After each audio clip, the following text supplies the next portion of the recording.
The shark struck the overturned boat before anyone on shore heard the first scream. Maya Carter saw the spray rise beyond the reef and dropped the fishing net from her hands. A man was fighting to stay above the water. Something dark circled beneath him. "Maya, wait!" her younger brother shouted. She was already running toward the dock. Maya was 33, broad-shouldered, muscular, and stronger than most men who worked the harbor. Years of hauling traps, lifting engines, and fighting Atlantic storms had built her body. People in Beaufort, North Carolina, often stared. Some admired her. Others laughed behind her back and called her too rough to be feminine. Maya stopped caring years ago. She started the small rescue skiff and pushed the throttle forward. Before we continue, ask yourself this. Would you enter shark-filled water for a stranger who might already be beyond saving? The injured man clung to a broken section of fiberglass. Blood spread from his left shoulder into the water. "Stay still," Maya shouted. He turned toward her. "There's another person," he gasped. Maya searched the waves. No one else surfaced. Then the shark's fin cut through the water behind him. Maya drove the skiff directly between the animal and the wounded man. The shark struck the side hard enough to throw her against the console. She recovered, grabbed a boat hook, and hit the water beside its head. The shark turned. "Move!" Maya shouted. The man tried to pull himself toward the skiff, but his injured arm failed. Maya wrapped one hand around his jacket and lifted. He was tall and heavy, but she dragged him over the side with one powerful pull. The shark struck again. Its body slammed against the motor. Maya shoved the throttle forward and aimed for shallow water. The stranger collapsed against the deck. "What's your name?" she asked. "Ethan. Stay awake, Ethan." He looked at her fishing clothes, weathered hands, and worn rescue boat. "You do this often? Rescue careless tourists?" His mouth moved slightly. "Not usually with sharks." What Maya did not know was that his full name was Ethan Blackwell. He was 41 and the billionaire founder of Blackwell Marine Technologies, a global company that designed luxury yachts, navigation systems, and advanced safety equipment. He had come to North Carolina quietly after receiving reports that one of his experimental navigation systems had failed during private sea trials. The overturned boat carried that system. Ethan had not planned to hide from Maya. His phone, identification, and satellite beacon had gone down with the vessel. He was injured, disoriented, and running out of blood. Then Maya noticed the symbol printed on the broken life jacket beside him. It belonged to Blackwell Marine, the same corporation, trying to buy her family's fishing harbor. Maya kept one hand on the throttle and pressed a towel against Ethan's shoulder with the other. The skiff bounced hard across the waves. "Tell me where the boat came from," she said. "Private sea trial. For Blackwell Marine?" Ethan looked at the broken life jacket beside him. "Yes." Maya's expression changed. "That company has been buying docks along this coast. I know. They offered my family less than half our harbor's value." Ethan closed his eyes briefly. "Who made the offer? You work for them?" He hesitated. "I know the company." That was not my question. Before he could answer, the engine warning alarm sounded. Maya checked the fuel line. The shark strike had cracked the motor housing. Water was entering the lower compartment. They were still 2 miles from shore. "Can this boat make it?" Ethan asked. "It has to." Maya called the Coast Guard, but the radio returned only static. She looked at the Blackwell navigation unit mounted near the console. Her brother had bought it secondhand months earlier. The screen showed their position almost half a mile east of where they actually were. Maya tapped the display. "This thing has been wrong all week." Ethan forced himself upright. "What model?" "BX7. His face tightened. "That unit should have been recalled." "It wasn't. It was never approved for public sale." Maya looked at him sharply. "Then why did a local dealer sell us one?" Ethan had no answer. A larger fishing boat appeared through the fog. Maya fired a flare. The boat changed course and pulled alongside them. Her brother, Caleb, stood at the rail. "Maya." Together, they transferred Ethan aboard. Caleb saw the blood and the Blackwell logo. "Who is he?" "Someone connected to the company trying to take our harbor." Ethan looked toward the damaged skiff. The shark did not cause the first accident. Maya turned. "What did?" "The navigation system failed during the trial. It directed us across the reef." "Us?" Ethan's face changed. "My engineer, Daniel Ruiz, was on the boat with me." Maya looked back toward the open water. "You said there was another person." "I saw him go under after the impact." Caleb reached for the radio. Maya grabbed another life jacket. "You're injured," Caleb said. "You cannot go back. I'm not leaving a man in that water." Ethan tried to stand. "I'm coming." Maya pushed him back onto the bench. "You can barely stay conscious. He was there because of me. That does not make you useful right now." The words silenced him. Then Ethan reached inside his torn jacket and removed a waterproof access card. His name and photograph were printed across it. Ethan Blackwell, founder and chief executive officer. Maya stared at the card. The wounded stranger she had pulled from shark-filled water was not merely connected to Blackwell Marine. He owned it. Maya stared at the waterproof access card. Ethan Blackwell, she said. You own the company. Ethan pressed the towel harder against his shoulder. Yes. Caleb looked from the card to the bleeding man. The same company trying to buy our harbor? Yes. Maya's grip tightened around the life jacket. You knew that when I pulled you from the water. I knew who I was. And you let me think you were just an employee. I was trying to stay conscious. That explains the first few minutes. Ethan did not argue. The fishing boat turned back toward the reef. Caleb contacted the Coast Guard using the stronger radio. A rescue helicopter was already searching the area. Maya watched the water. Tell me exactly where Daniel went under. Ethan pointed toward the fog. The navigation system showed deep water ahead. We struck the reef at full speed. Who approved the trial? I did. Who approved that system? Ethan looked away. My chief engineering officer signed the final report. That is not what I asked. Ethan met her eyes. I approved the project. Maya nodded once. Then start with the truth. A Coast Guard cutter appeared in the distance. Minutes later, a rescue swimmer entered the water near the wreckage. They found Daniel clinging to a damaged emergency raft almost a quarter-mile away. He was unconscious, but breathing. Ethan tried to stand when they brought Daniel aboard. His knees failed. Maya caught him before he hit the deck. Sit down. I need to see him. You need to stop bleeding. Daniel opened his eyes briefly. The system was altered, he whispered. Ethan leaned closer. What do you mean? The test software was replaced last night. By whom? Daniel lost consciousness again. A medic began treatment. Maya looked at Ethan. Someone sabotaged your boat? I don't know. You own a marine technology company, and your own navigation system sent you onto a reef. Ethan stared toward the broken vessel. This may be larger than a failed test. Caleb handed Maya a sealed equipment case recovered from the water. Inside was a backup data drive. A label identified it as the official navigation trial record. Ethan reached for it. Maya pulled the case back. No. That data belongs to my company. It is evidence from an accident that nearly killed 2 people. Ethan's expression hardened. Then he stopped himself. You're right.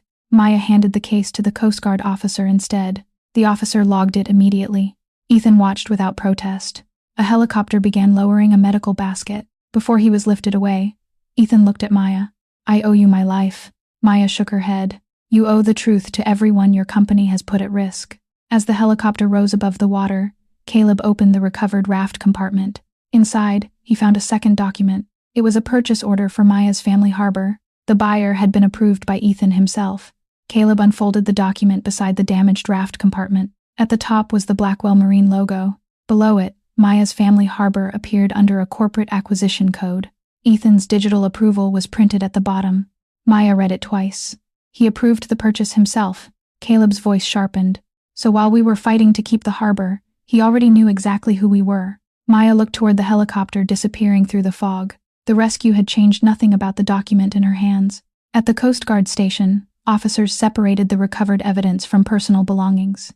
The backup drive and purchase order were logged for investigation. Ethan was taken to Beaufort County Medical Center. His shoulder required surgery. Daniel remained unconscious with a head injury and severe dehydration. By evening, reporters had gathered outside the hospital. Blackwell Marine released a statement calling the accident an unexpected equipment malfunction. Maya read it on Caleb's phone. They already decided what happened. Caleb pointed at the screen. They called the navigation unit experimental. What about the same model sold to fishermen? Maya thought about their inaccurate display and the reef they had nearly crossed last week. She called the Coast Guard investigator. Our skiff has a BX-7 unit, she said.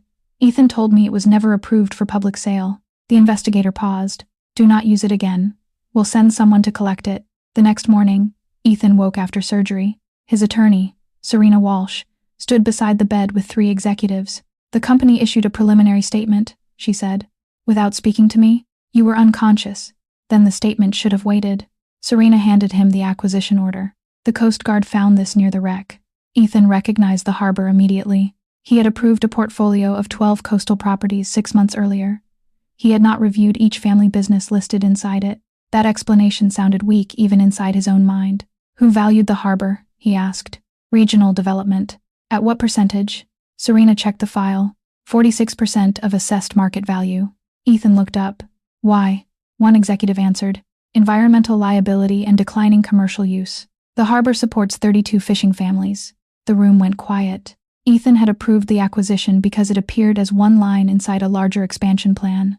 Maya had almost died, saving him beside the property his signature threatened. Freeze every coastal acquisition, he said. Serena hesitated. That will trigger penalties. Freeze them. He also ordered an independent review of the BX7 system and all public sales. Then the hospital door opened. Maya entered carrying no flowers. She placed a copy of the purchase order on his bed. You signed this? Ethan looked at her. Yes.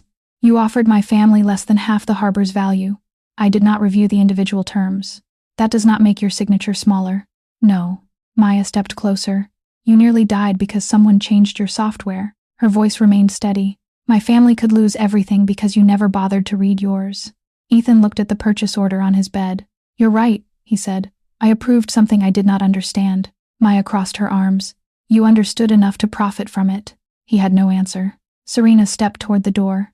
I'll give you both privacy. No, Maya said. She should hear this too. Serena stopped. Maya placed another document beside the acquisition order. It was a survey report from the Harbor Cooperative.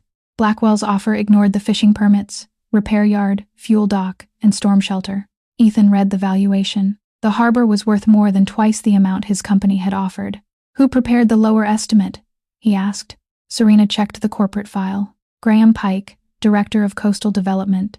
Ethan recognized the name. Graham had led every major shoreline acquisition for 4 years. Bring me every property he evaluated, Ethan said. Maya shook her head. You still think this is about one employee? It may be. It may also be a company that rewards cheap land more than honest deals. Ethan looked at her. The accusation felt familiar because it was true. His executives received bonuses for closing acquisitions below projected cost. Nobody earned anything for preserving local businesses. The system did not require Graham to lie. It rewarded him when communities lost. Ethan turned to Serena. Freeze all acquisition bonuses. Preserve every valuation, email, and contractor payment. Serena nodded. And the harbor? She asked. Maya answered first. No special treatment. Ethan looked at her. You want the purchase canceled.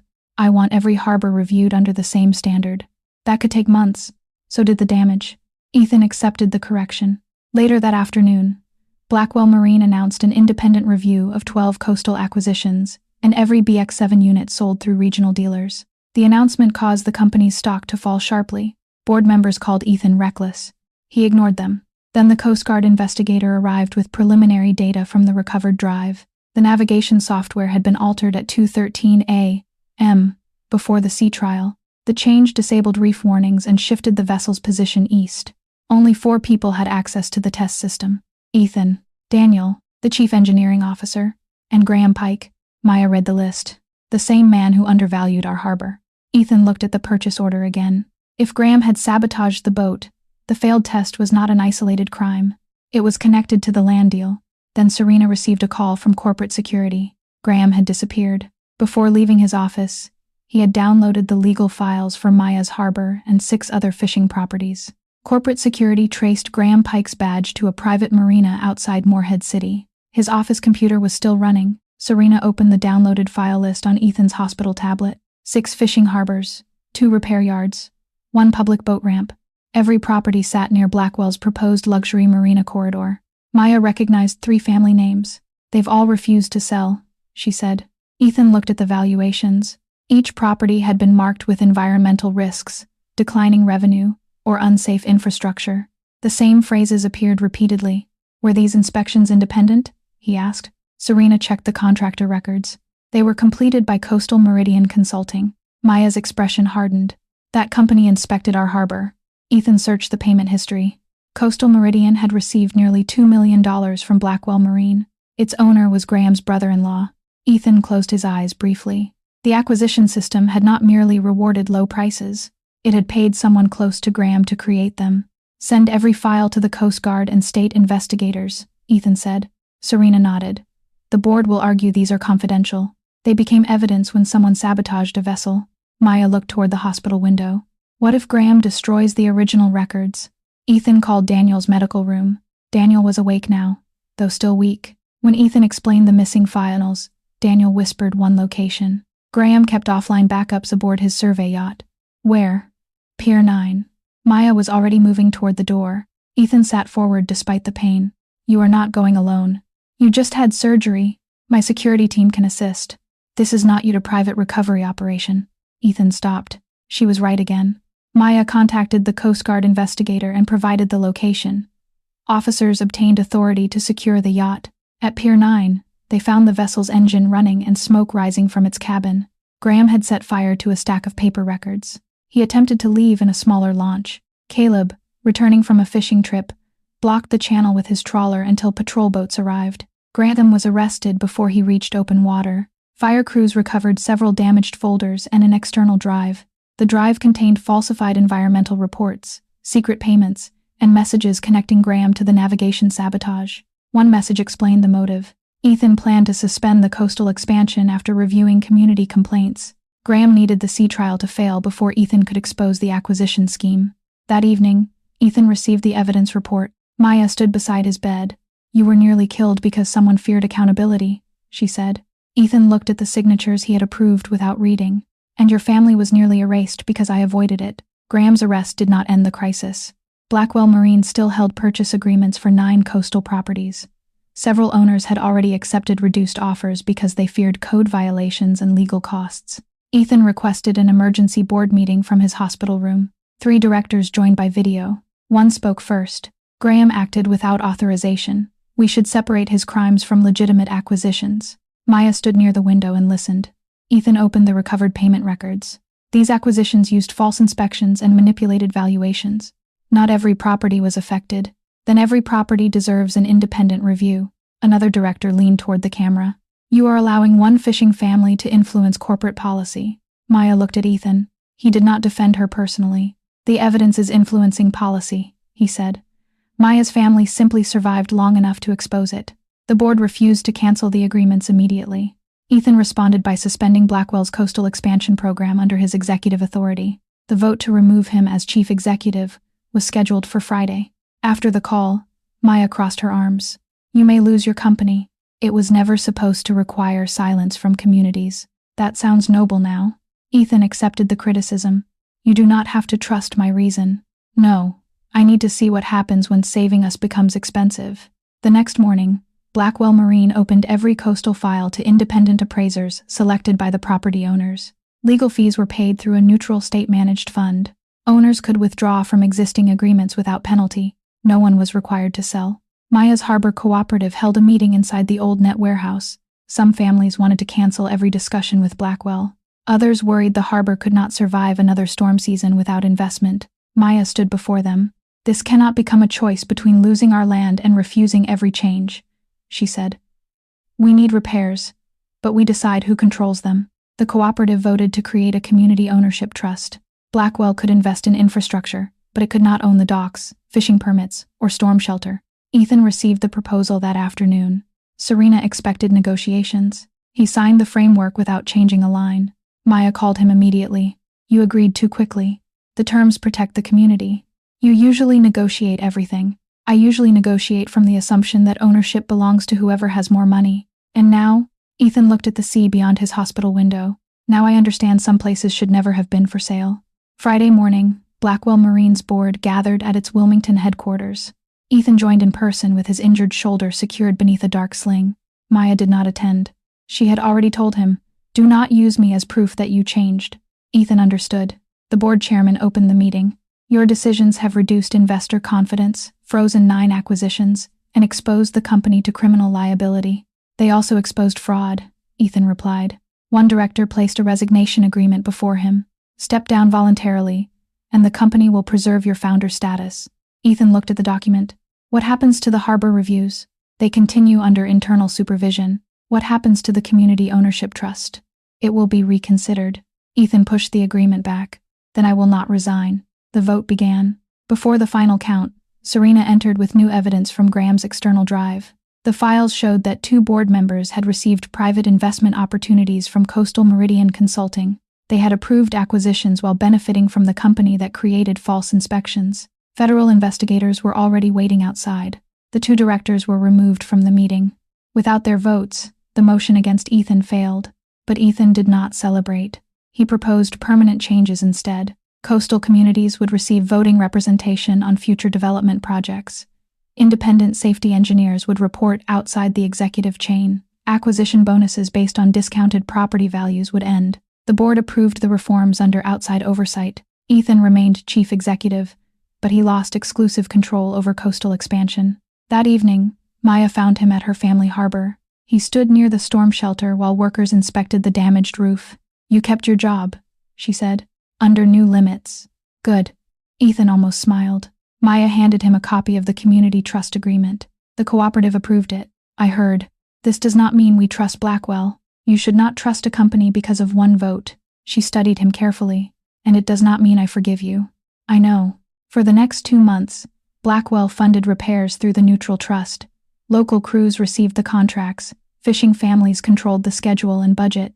Ethan did not place his name on the new dock. He did not ask Maya to speak at press events. Then Daniel recovered enough to review the damaged navigation system. His final report revealed one more failure. Graham had sabotaged the trial software, but Blackwell executives had ignored earlier warnings that the BX-7 could misread coastal reef data. Ethan had never seen those warnings. Someone inside engineering had buried them long before Graham touched the boat. Daniel's report identified 6 internal warnings about the BX-7 system. Engineers had documented inaccurate reef positioning, delayed hazard alerts, and signal drift near shallow coastal waters. None of those reports reached Ethan. They stopped inside the office of Chief Engineering Officer Malcolm Voss. Ethan called an emergency review. Malcolm appeared by video from Boston. "The BX-7 passed every required laboratory test," he said. "Field engineers reported dangerous failures," Ethan replied. "They reported inconsistent data. You classified those warnings as non-critical, because delays would have cost the company its launch window." Maya listened from the Harbor Cooperative office. Ethan had invited community representatives and independent engineers to the meeting. He did not ask Maya to speak for him. Daniel displayed an internal email. Malcolm had instructed staff to separate coastal errors from the official safety file. One engineer objected. She was transferred 2 weeks later. Maya leaned toward the microphone. "What happened to her?" Serena checked the personnel records. "Her name is Dr. Lena Brooks. She left the company 8 months ago."